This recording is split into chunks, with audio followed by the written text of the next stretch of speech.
How's you going right there, eh? It's Denis here from Denis Logie Outdoors. Just getting ready to head up to the cabin site for the off-grid cabin.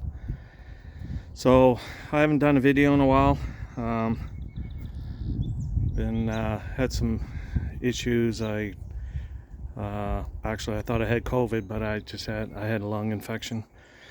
So I was in the hospital for a little bit and got all that straightened out, and I'm just beat tired for a couple weeks.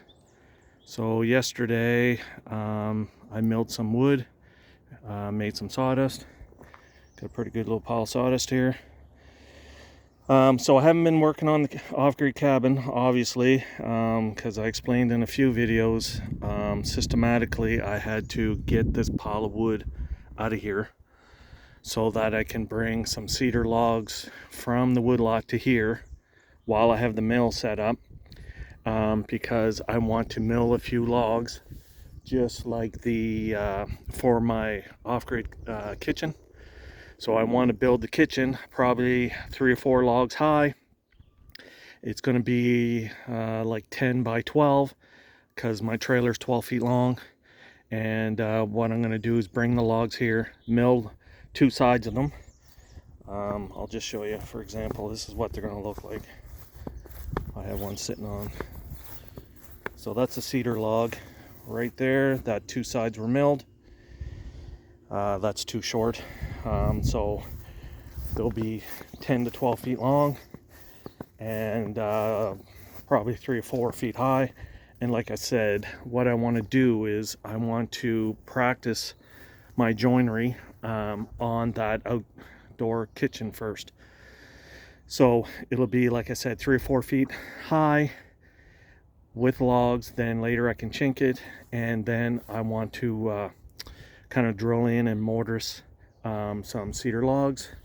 Like right over there I have a bunch of cedar logs, so I'll tenant the ends and then mortise right down into the top plate, and then have 4 to 6 vertical logs, and then I can put my rafters on top of that and put the roof on.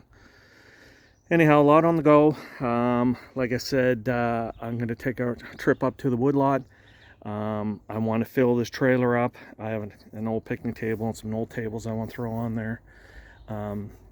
So that way when I come back, I'll hopefully bring some cedar logs back with me and mill them and then take them up the next time I go up. So most of this wood here is for the shed for this mill, for my mill head. So down on the bottom, I have a bunch of 1 by 6, 1 by 8, 1 by 7, whatever I could get out of the log, and that's going to be the roof boards. I'll show you the shed here in a sec. The shed's pretty well done. I didn't want to put the siding or anything or the roof boards on because it's going to make it too heavy. This here is cedar, or not, sorry, cedar. This is spruce siding. And what I've been doing is every time when I mill, I get these one-sided boards that I've been throwing to the side and saving for the siding. So I was going to do this horizontally. That's why I was keeping them one-sided, so I could square it up good. And then the wane will be exposed, or the live edge, just like I did my outhouse. You can go back on a few videos, but that was made out of cedar. This is spruce. And some of it is really gnarly. I'll show you some of the boards, because all of these logs I got for free. A buddy of mine was building a house, and he just wanted the logs gone. So I hauled probably 6 dump trailer loads of logs and just dumped them right here on my lawn. So it's time to get those out of here. So they were all piled all the way down here, right to here, and anytime I needed some wood, I would just throw it on the mill. I just roll it down off of this bank onto the mill and mill up what I need. So I got a couple of 6x6s. So the 6x6s, I'm going to lay them down so I can get this wood on it and stickered. Way over on this end here, I milled up a bunch of 1 inch by 2 inch sticker wood so that I can get all this wood out of my yard up there on the woodlot. Then when I need it, it's there. It'll be all stickered, and I got to cover it. So normally I just use old crappy wood to cover, to keep the sun off it, because that's what the bad part is if you leave this exposed and it's green, the sun hits this and it starts curling and cupping, and that's what causes it to warp. So if you have it stickered, so the wind blows through and keep the sun off of it. So what I'm going to do to keep the sun off it, this is an old trampoline net, I guess, that would go around the outside circumference of a trampoline. It was in the garbage, so I picked up the trampoline part. Me and a buddy of mine, another buddy of mine, he collects and keeps them all, because all of the metal he uses to make chicken tractors, all the metal bottom pieces, and they work perfect because they're all like half moons. And what he does, he just has them all cut in half or unbolted, and basically it's just like a dome, and then he just covers that with netting and moves them around for his chickens. It works really good. So this netting is actually 6 feet wide, and I think it was 24 feet long, so that should work out perfect. These are 12 feet, these are 12 feet long. So I'll just make my piles, my rows 6 feet wide. They're 12 feet long, so they'll overhang 2 feet on either end, and I'll staple them down and tie it down so that keep the sun off it, and the wind will still blow through, and it should dry out really nice. So like I was saying, I was going to keep the my plan was to do the horizontal siding, but I'm going to do something different. Here, stand by, I'll show you. Okay, so I'm back here at this shed. So obviously these doors are wide enough for that mill to roll in. My grandson's been playing in here, he's using this as a playhouse. So the floor's all in, and where those two little slots are, that's where the angle iron will run, and then the deck of the mill will be just out here. So then this mill will just roll right in there. So that should work out all right. And then on this end, so this is what I'm going to do for the siding. Yeah, so I was, like I said, I was going to do the horizontal thing, but in order to do that, then you got to have on the ends, especially right in here, you got to have nailers in, so that when your board goes in, I'm going to have a corner piece here.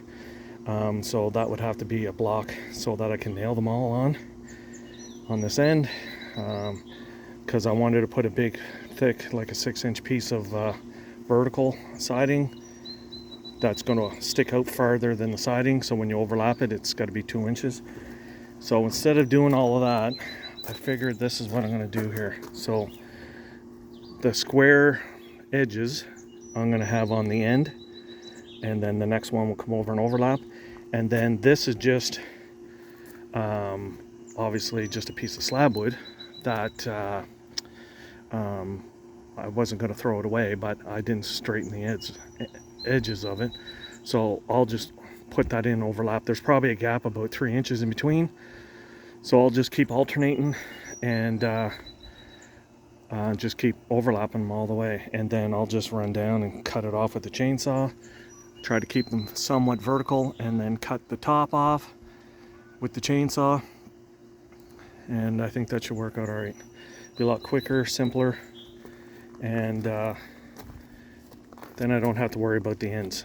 What I was going to do is, obviously this is, so when the siding comes up, the siding will be right in here, and then you have a little bit of a reveal. That should eliminate that, actually. Yeah, so that should work out all right.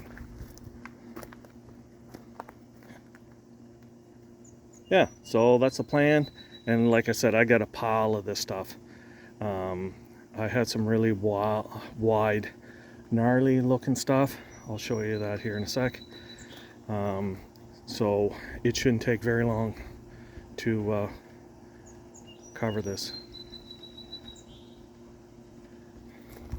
Yeah, so here the chickens going crazy. Right over here's that really wide stuff.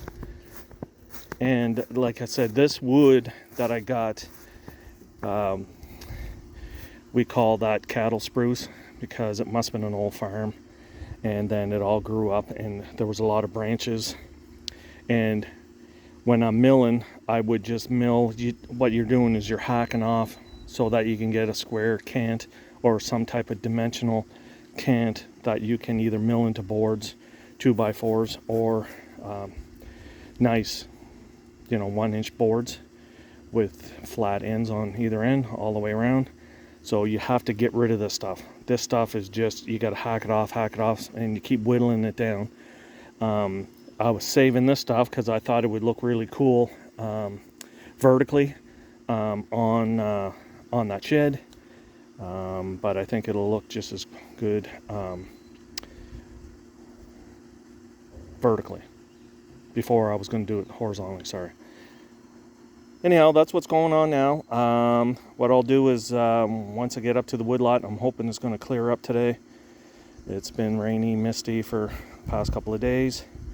Good weather to be milling. But like I said, the log cabin portion has been slowed down somewhat. I'm figuring right now I'm just going to haul some materials, get some stockpiling some materials while I have my tractor at home, and get some milling done here, and then haul some logs back and forth. And my plan is to work on that kitchen here in the yard, and then kind of get used to it, and then I'll haul it up there in pieces and set it up. Anyhow, that's it for now. If you could like, share, subscribe, comment. Thanks for watching. That's the end there, eh?